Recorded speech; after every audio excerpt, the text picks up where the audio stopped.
Hello, this is Neil from Free Tours by Foot in London, and this morning I'm in Bermondsey where I'm going to show and talk to you about an art installation called Dr. Salter's Daydream. Now, if you fancy coming having a look yourself and you like to navigate by pubs, this is right alongside the Angel Pub, which is one of those I visit on my pub tour, hint hint. It's also a pleasant walk down from Tower Bridge on the south side of the river. It'll take you about 20 minutes or so. The other thing to mention about this is that immediately the other side of the road, and you'll see it in the background as I start showing you some of the parts of the art installation, is a 150-year-old ruin of a royal palace, complete with Goose this morning, as you can see, who looks quite happy and comfortable there. So what I'm going to do to start with is I'm actually going to read you the information off of the board that comes with the art installation because it explains things quite well, and then I'll add a bit more information on at the end. So Alfred Salter, born in 1873, he was born in Greenwich and went to Guy's Hospital to study medicine, and he was a bacteriologist with a great career ahead of him when in 1898, stirred by social conscience, he arrived at the Bermondsey settlement where his future wife Ada was working. Ada Brown, born in Northamptonshire. She left Northamptonshire at age 30 to do social work in the London slums as a Methodist sister of the people. In 1900, the two were married. They became Quakers and had a daughter, Joyce. They were active in the Liberal Party, and they dedicated their lives to the impoverished people of Bermondsey and Rotherhithe.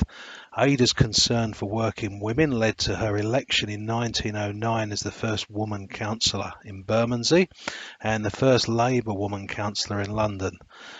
To counter dire conditions in some local factories, Ada recruited women to trade unions.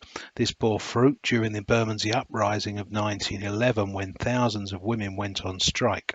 After Ada organised food supplies for their starving families, she was honoured by the trade union movement and in 1914 elected national president of the Women's Labour League.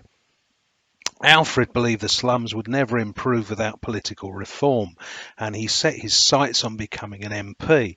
However, during World War I, he and Ada as pacifists endured fierce hostility, even from stone-throwing mobs, especially after he wrote a pamphlet against the war acclaimed all over the world.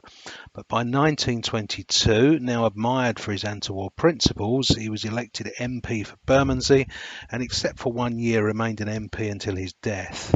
In the same year, Ada was elected, at a time when borough mayors had considerable power, the first woman mayor in London and the first Labour woman mayor in Britain.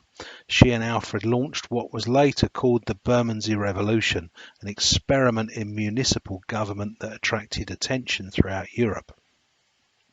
Alfred promoted free medical treatment using modern methods, a health centre, a solarium for TB sufferers, and educational films about hygiene shown from vans on street corners. By 1935, infant mortality had fallen from 150 to 69 a year, and not one mother died in childbirth. This was his NHS before the NHS. Meanwhile, Ada's beautification committee transformed the slums. She planted 9,000 trees, offered prizes for best window boxes or gardens, and filled all public spaces with playgrounds, musical events and sports. She was a green before the Greens became a thing. The Daily Telegraph said Ada's work was an object lesson in what can be done to beautify even the poorest neighbourhood. In 1931, Ada was elected chair of the National Gardens Guild, and in 1934 was deployed by the LCC to beautify all of London and establish London's green belt. The Salters destroyed the worst of Bermondsey's slums. Alfred pushed through a vast slum clearance programme admired all over the country, while Ada was in charge of designing the model council houses still to be seen here in Wilson Grove. The Salters' lives were marred by great personal tragedy, however. In 1910, their only child, Joyce, aged 8, died from scarlet fever. To win trust and to avoid privilege, they had chosen to live amongst the disease-ridden slums and have their daughter educated locally. But the cost proved high, though Joyce's death bonded the Salters forever with the people of Bermondsey. They were inconsolable.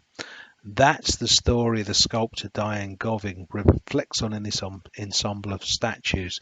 Dr. Salter's Daydream. In his old age, Alfred sits imagining Ada, Joyce, and her cat as they once were in days long gone by.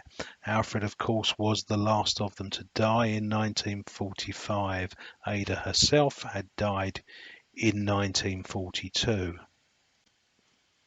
It's a sad and poignant memorial to a remarkable couple, and it's worth noting that the statue of Dr. Salter was actually stolen by scrap metal thieves at one time, and it was a community effort that actually bonded together and raised the funds to replace it. And it was at that point that the statue of Ada was added as well. That was a brand new statue. So well worth coming and having a look. It's a lovely area to wander around, and I would suggest that when things reopen, the Angel next door is a lovely place to have a drink, especially on a sunny afternoon. Thanks very much. I'm Neil from Free Tours by Foot in London.